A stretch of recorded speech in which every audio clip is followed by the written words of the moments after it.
Bruchim haboim b'shem Hashem. What a great zchus that throughout the entire world, on virtually every continent, we are all united learning the Torah of the Heilige Zera Shimshon.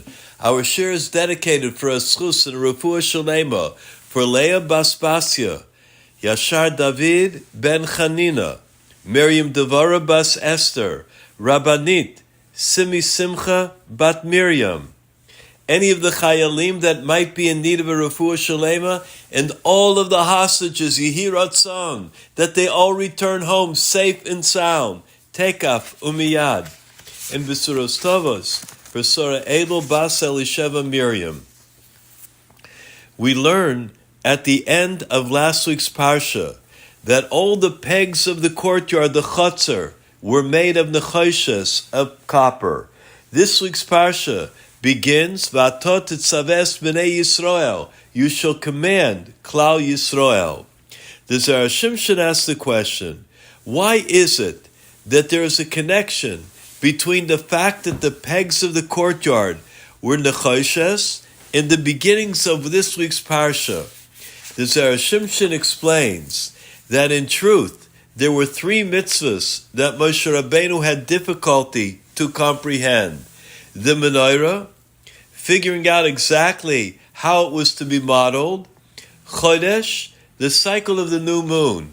And shkalim, the half shekel that Bnei Yisrael were to give for their counting.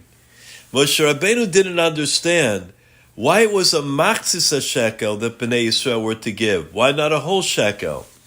The Zera Shimshon asks, there were so many mitzvahs that Moshe Rabbeinu was commanded to do, many of them very complex. What was it about these three ostensibly simple mitzvahs that Moshe Rabbeinu just couldn't understand?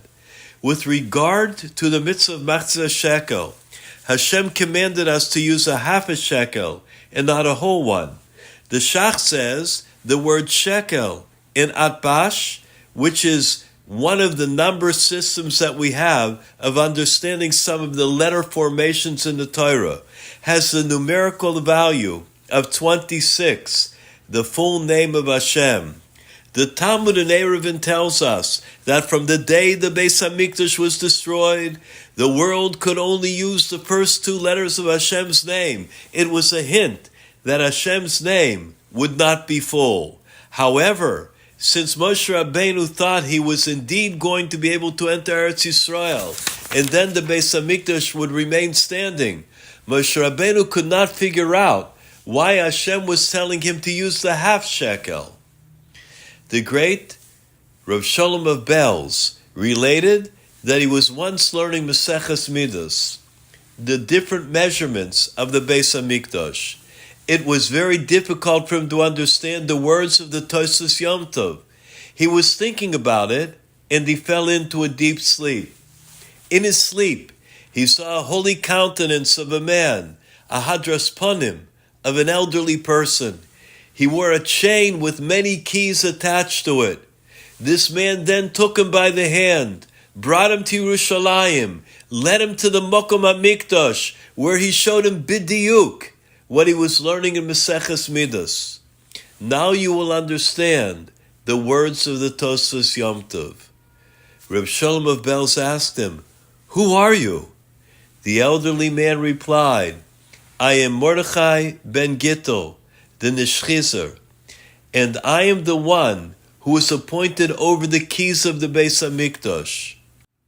The great Belzer Rebbe said, "When I woke up, I looked again at the Tosfos Yom Tov, and I understood every word of his commentary." Be'ezer Hashem Yisparach, we will be continuing with our shir in the Zera Shimshon. I wish everyone, me'umka de liba, b'suros tavos, yeshuos v'nechamos.